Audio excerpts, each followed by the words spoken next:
안녕하세요. 저는 대학생 딸 하나, 고등학생 아들 하나를 둔 49의 여자입니다. 현재는 남편과 이혼 후 홀로 아이들을 키우고 있어요. 남편과는 20년 넘게 살아오면서 큰 문제는 없었습니다. 저는 제 결혼 생활에 만족을 했고 남편도 그렇다고 생각했어요.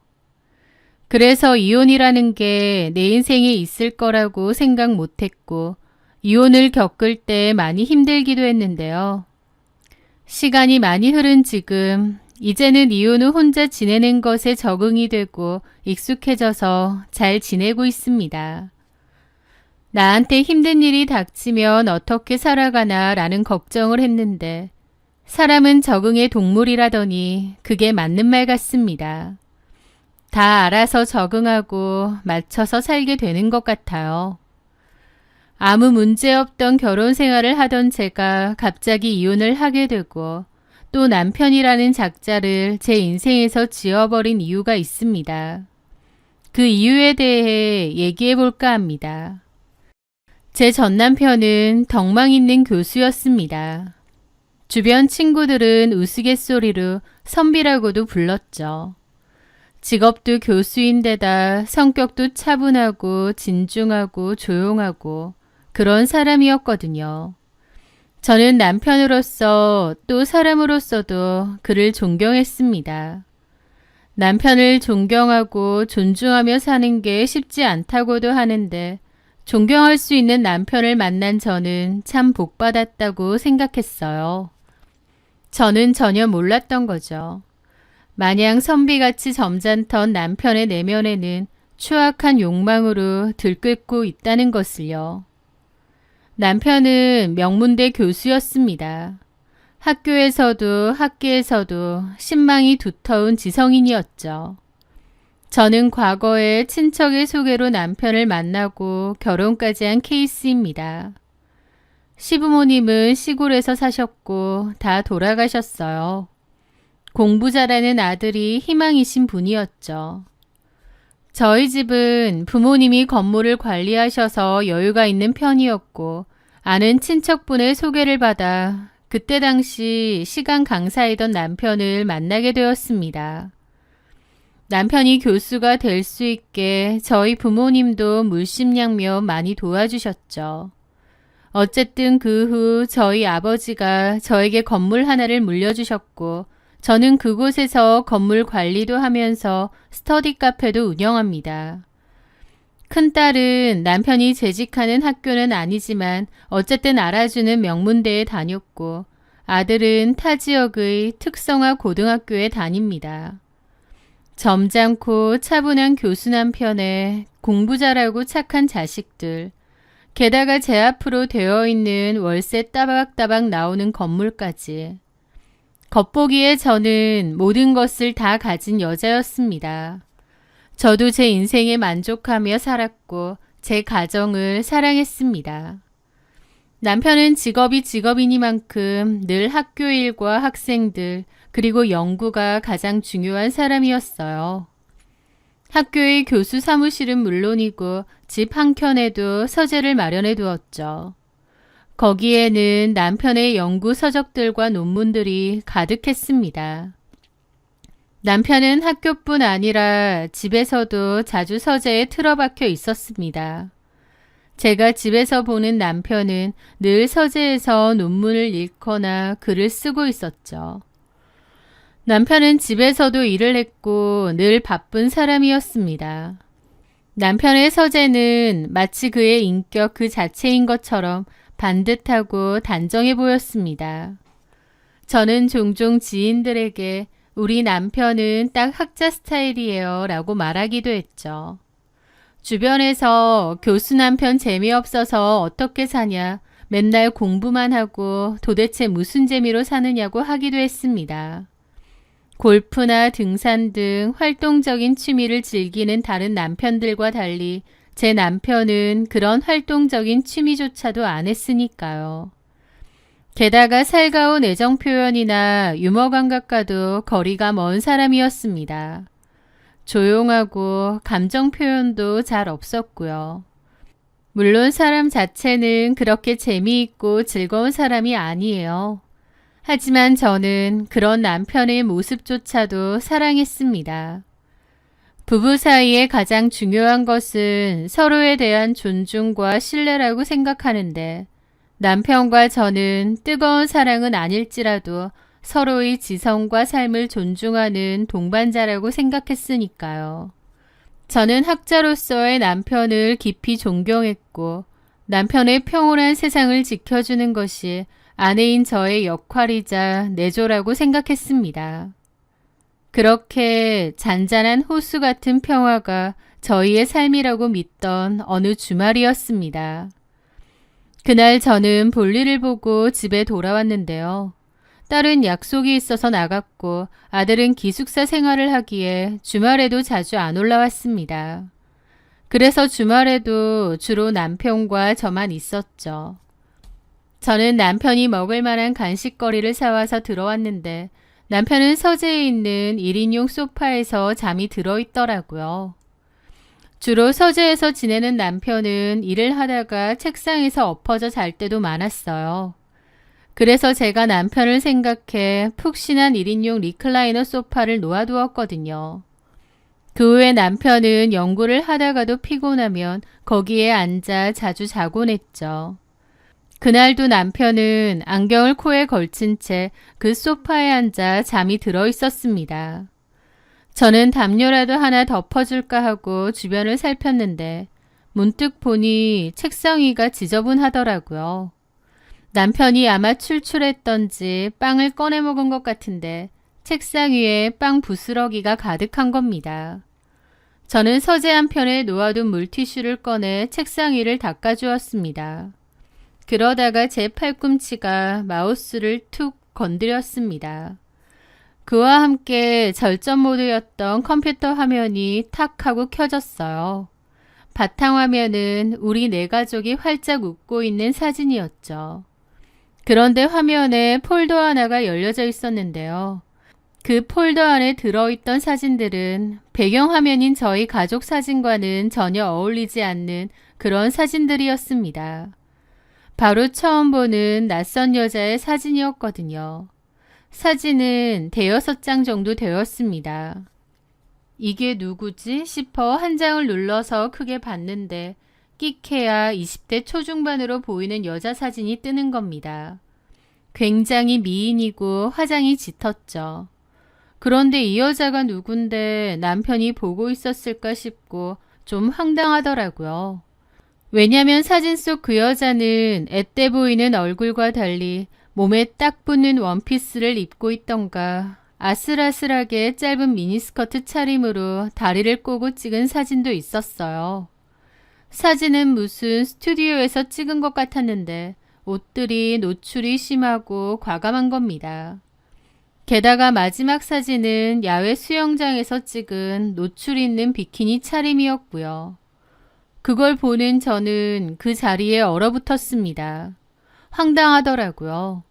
남편이 집에 혼자 있을 때 이런 사진들을 몰래 보고 있었다고 싶었습니다. 늘 고전과 논문, 딱딱한 학술 서적만 들여다보고 있는 줄 알았는데 제가 없는 시간에 몰래 이런 젊은 여자 사진들을 보고 있었다뇨. 진짜 황당 그 자체였습니다. 남편과 20년 살았지만 그런 모습은 처음 본 거죠. 저는 곤히 잠든 남편의 얼굴을 돌아봤습니다. 평온해 보이는 그의 얼굴과 이 사진들이 너무 안 어울리더라고요. 하지만 저는 황당한 기분을 애써 누르고 마우스를 움직여 조용히 화면을 끄고 서재를 나왔습니다.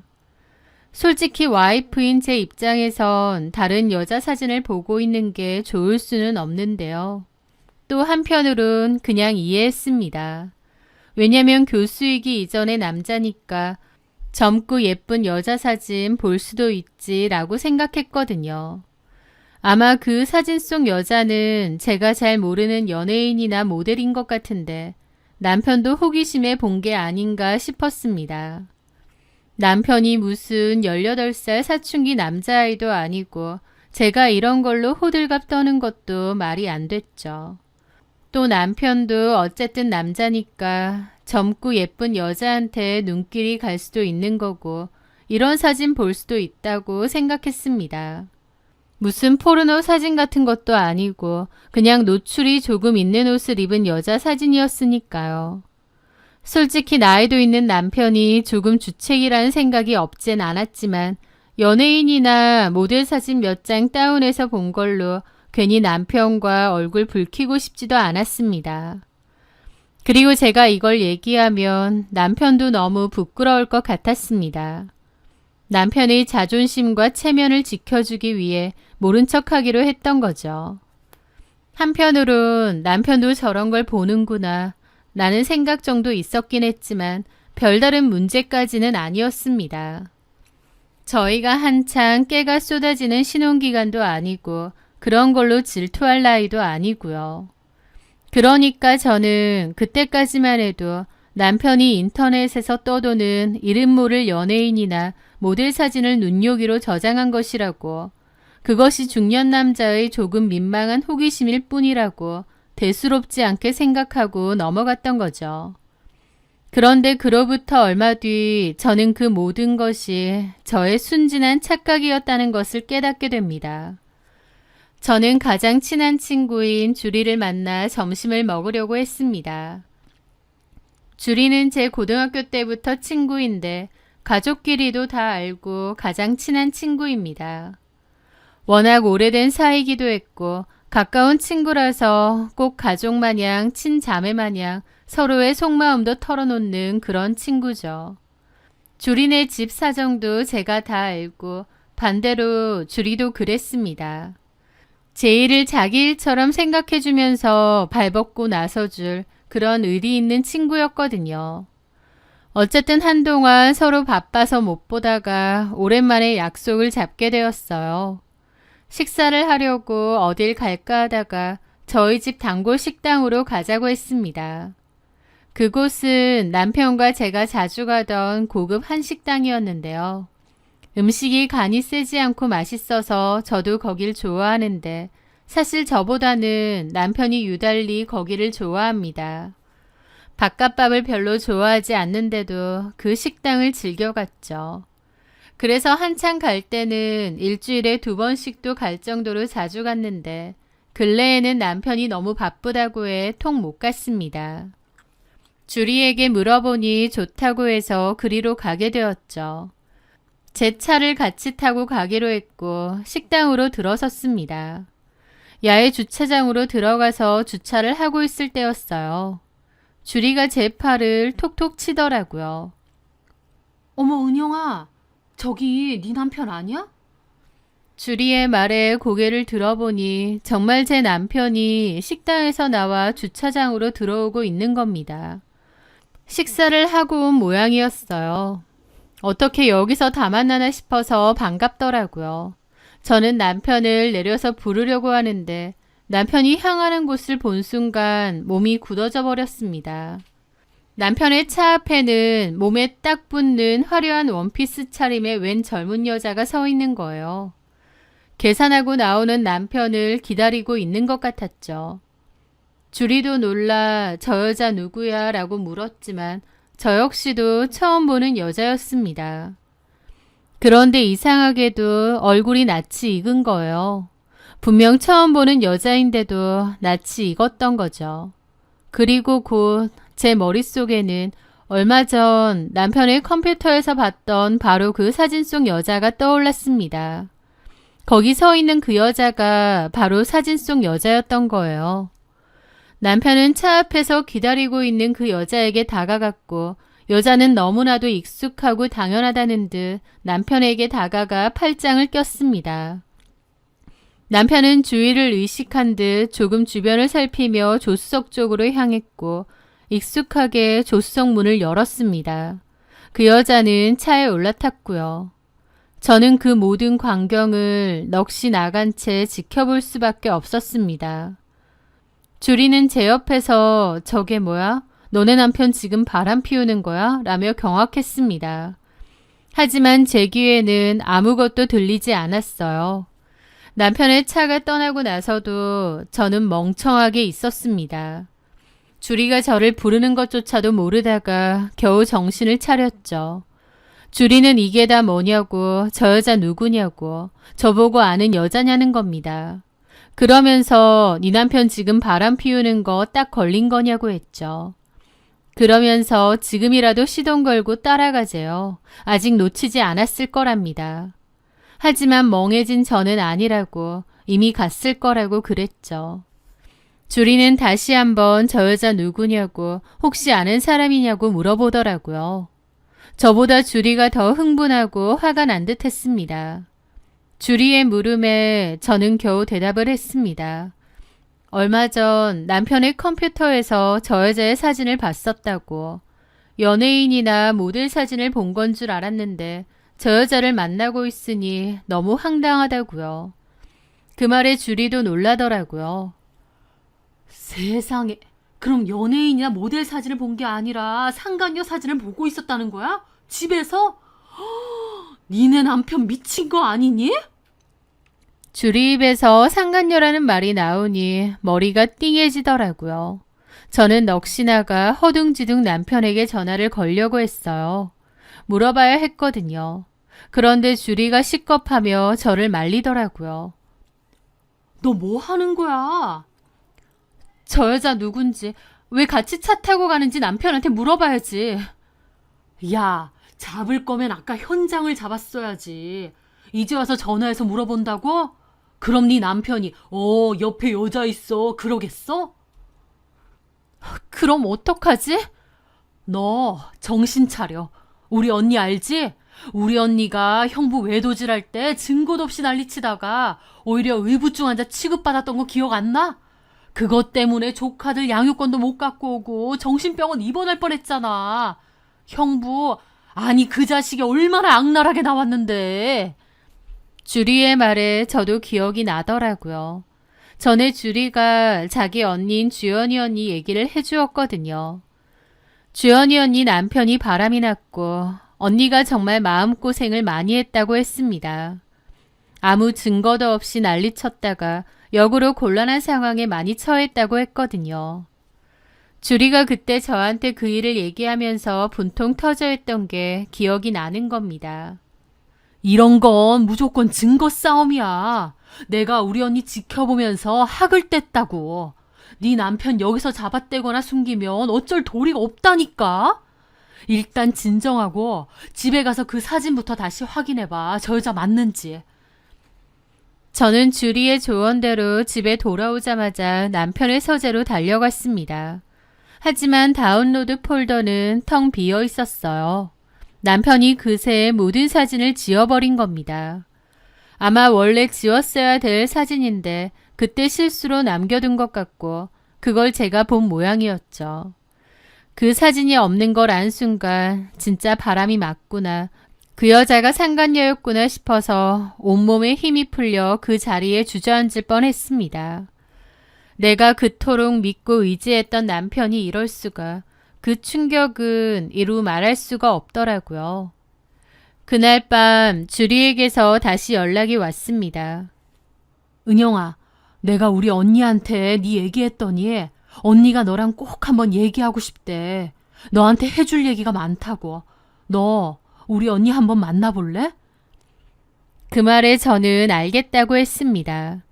남편이 바람을 피는 것 같긴 한데 뭘 어떻게 해야 할지 혼란스럽기만 했거든요.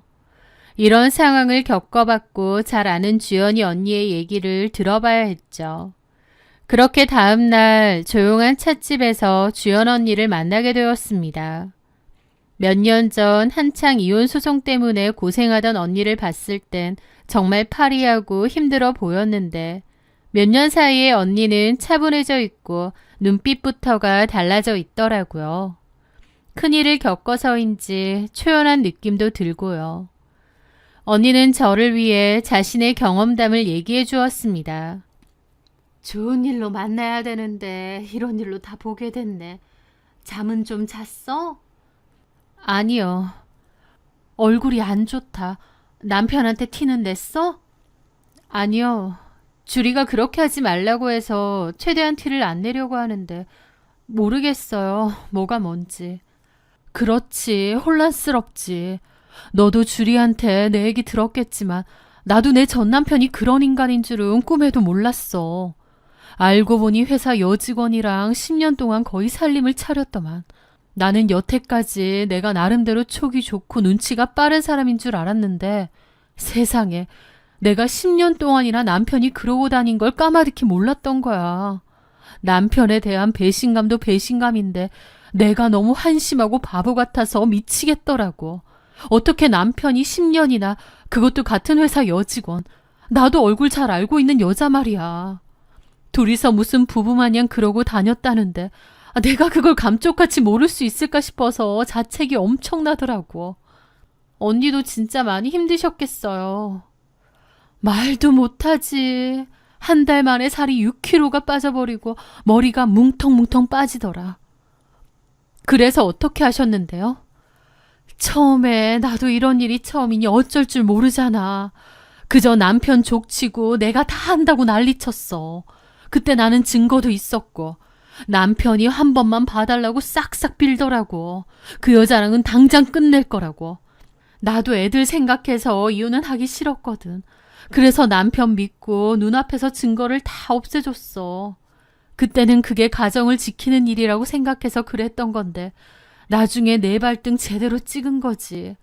증거도 없겠다. 나중에는 되려 내가 의부증 환자라고 적반하장으로 나오면서 나 정신병원에 쳐넣으려고까지 하더라. 그 미친 인간이.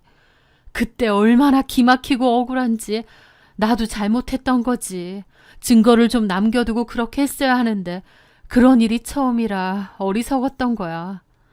내가 너무 분통이 터져서 그 여자 찾아가서 머리채를 잡고 때렸는데 오히려 폭행으로 고소당해서 벌금까지 냈다니까. 네? 정말요? 그때 진짜 알겠더라. 증거가 무조건 중요하구나. 얼마나 억울하고 화가 나는지 콱 죽어버리고 싶을 정도였는데 애들 때문에 참은 거야. 그때 생각하면 지금도 자다가도 벌떡벌떡 일어나. 나는 몰라서 그런 일 겪었기 때문에 은영이 너는 그런 실수하지 말라고 내가 만나자고 한 거야. 언니는 과거의 본인 이야기를 허심탄회하게 털어놓으면서 저를 진심으로 걱정해 주었습니다. 저는 같은 실수를 하지 말라고 하는 언니가 너무 고맙더라고요.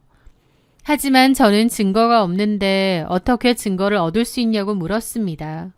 그랬더니 언니가 그러더라고요. 내가 그때 별짓 다 해봤거든. 나 혼자서 증거 얻어보려고 용을 썼는데 잘 안 되더라고. 그냥 사람 쓰는 게 제일 확실하고 깔끔해. 내가 어설프게 증거 모은다고 하다가 걸리는 바람에 의부증 환자로 몰리고 나중에 소송에서도 불리할 뻔했거든. 차라리 남편한테는 아예 모르는 척 포커페이스 유지하면서 뒤에서 싹 조사하는 게 낫다니까. 내가 그 인간들 때문에 이런 쪽으로 박사가 됐잖아. 그러면서 언니는 자신이 그때 이용했던 믿을 만한 심부름 센터가 있다고 했습니다. 주연 언니는 심부름 센터조차도 사기가 많아서 몇 번 당하고 겨우 찾은 곳이라고 하더라고요. 언니가 힘들게 알아본 곳인데 저한테 쉽게 알려줘서 고마웠죠. 언니는 어쨌든 여기 연락해서 만나보고 상담을 해보라고 했습니다. 언니가 같이 만나줄 수도 있다고 했죠. 그런데 저는 마음 한구석엔 그래도 바람이 아닐지도 모른다. 모텔도 아니고 그냥 식당에서 같이 나온 것뿐이니까 라는 헛된 희망도 있었어요. 그때까지도 저는 남편을 믿었던 거죠. 말도 안 된다는 걸 알면서도 이혼은 하기 싫었기에 그런 믿음을 가졌던 것 같습니다. 하지만 저는 남편의 진실을 알기가, 그 판도라의 상자를 열기가 겁이 났던 것 같아요. 그 사이에 주리가 연락이 왔고 저는 이런 제 심정을 솔직하게 얘기했습니다. 주리는 제가 결정할 일이라고 하면서도 그래도 확인을 해야 나중에 후회가 없지 않겠냐고 했죠. 결국 저는 수십 번의 망설임 끝에 주연 언니에게 연락을 했습니다. 그리고 남편에 대해서 알아보기로 했어요. 제발 그 모든 것이 제 오해이기를 바라면서요. 그렇게 저는 언니에게 연락을 했고 그 사람을 직접 만났습니다. 저에게 있었던 일을 얘기해줬고 남편에 대한 필요한 정보도 넘겨주었습니다. 그 사이 남편에게는 최대한 티내지 않으려 했는데 한 집에서 살면서 그러는 게 쉽지 않더라고요. 몇 번이나 남편에게 솔직하게 말하라고 따지고 싶은 걸 겨우겨우 참았습니다. 어쨌든 그렇게 지옥 같은 2주 정도의 시간이 흘렀을 때였습니다. 주연 언니에게서 전화가 왔습니다. 은영아, 오늘 자료 받기로 한 날이지? 마음 단단히 먹고 나와. 주리도 같이 오려면 오고. 마음을 단단히 먹으라는 주연 언니의 말에 저는 각오를 좀 했습니다. 생각보다 남편과 그 젊은 여자가 아주 깊은 불륜 관계였을지도 모르겠구나라고요. 보통 사이가 아니니 주연 언니도 저보고 마음을 먹으라는 건 줄 알았죠. 하지만 그때까지도 저는 가정을 지켜야 한다는 생각이 강했습니다. 그래도 아이들을 위해서 이혼은 하지 말자. 그 여자와 끝을 내게 하고 남편에게 사과받고 돌아오게 만들자라는 생각이 강했죠. 그런데 약속 장소에 나가고 먼저 앉아서 흥신소 직원과 얘기를 나누고 있던 언니는 저에게 이렇게 말하는 거예요. 차라리 내 전 남편처럼 상간녀 하나랑 그런 게 낫겠더라. 네 남편은 더 미친놈이야. 네? 이게 뭔 소린가 싶더라고요. 상간녀 하나라니요. 어리둥절한 저에게 그 흥신소 직원이 조사한 내용을 얘기해 주었습니다. 굉장히 충격적인 사실이었어요. 그 직원은 여러 장의 사진을 꺼냈습니다. 여자들 사진이었는데요. 제 남편의 상간녀하고는 다른 여자들이었어요.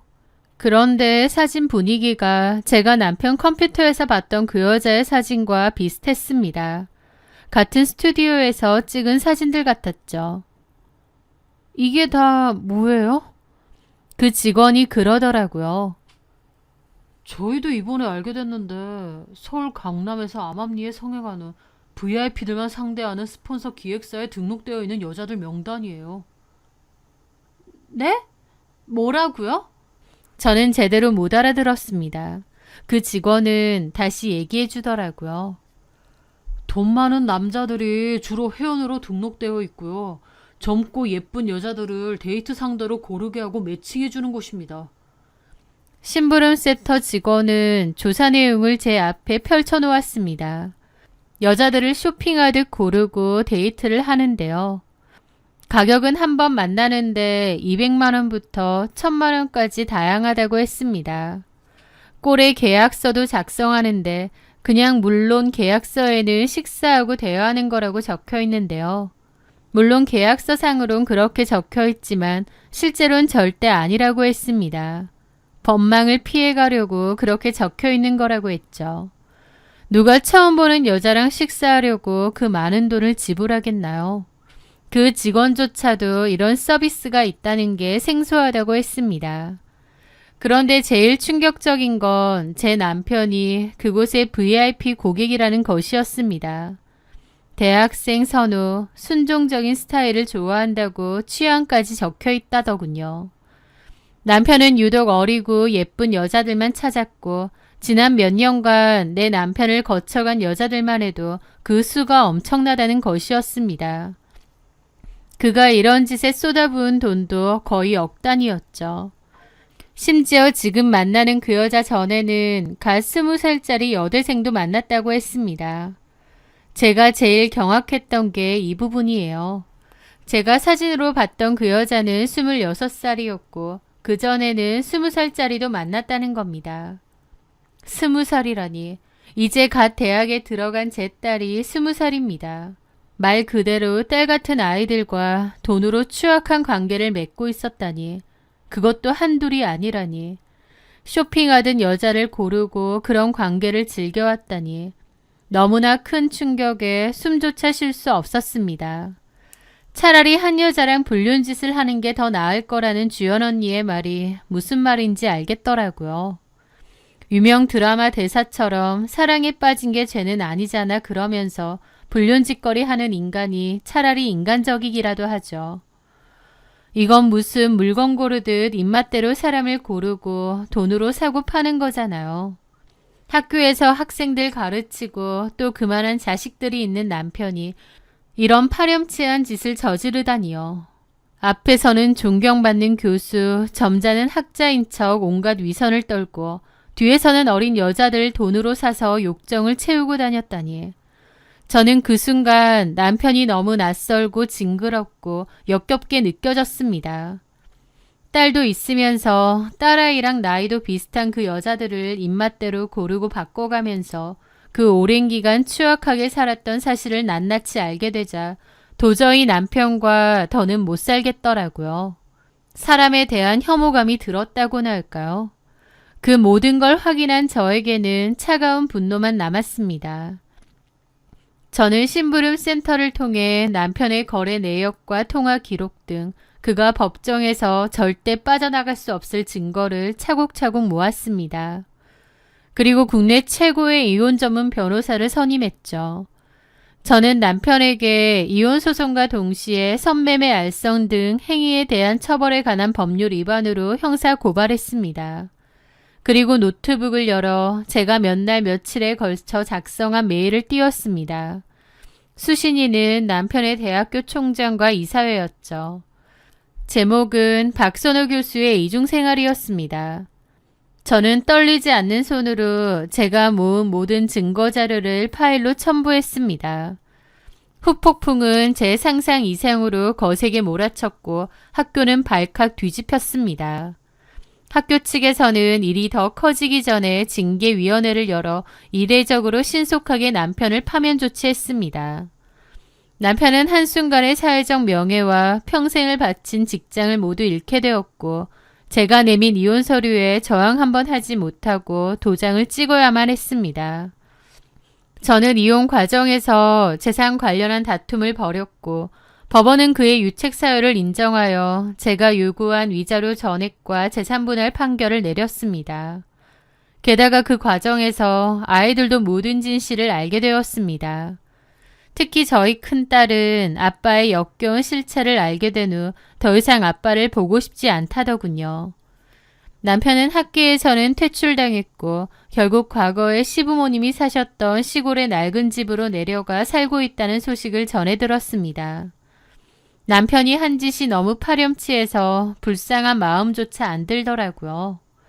한때는 존경받으며 학생들을 가르치던 교수가 이제는 세상의 손가락질을 받으며 고독 속에서 자신의 죄를 곱씹으며 살게 된 거죠.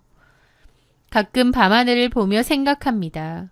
그가 스스로 만든 지옥의 가장 밑바닥에서 어떤 밤을 보내고 있을지, 어떤 생각을 할지요. 본인의 행동에 대해서 그 더러운 욕망에 대해서 꼭 후회하고 반성하며 살았으면 합니다. 본인으로 인해 가족들이 어떤 고통을 받았는지도요. 그때 제가 단호한 결정을 내렸던 건 잘한 일이라고 생각합니다. 큰 충격과 상처가 있었지만 시간이 지나면서 무뎌지고 지워지겠지 생각하며 하루하루를 잘 살아가려 합니다. 제 사연 들어주셔서 감사합니다.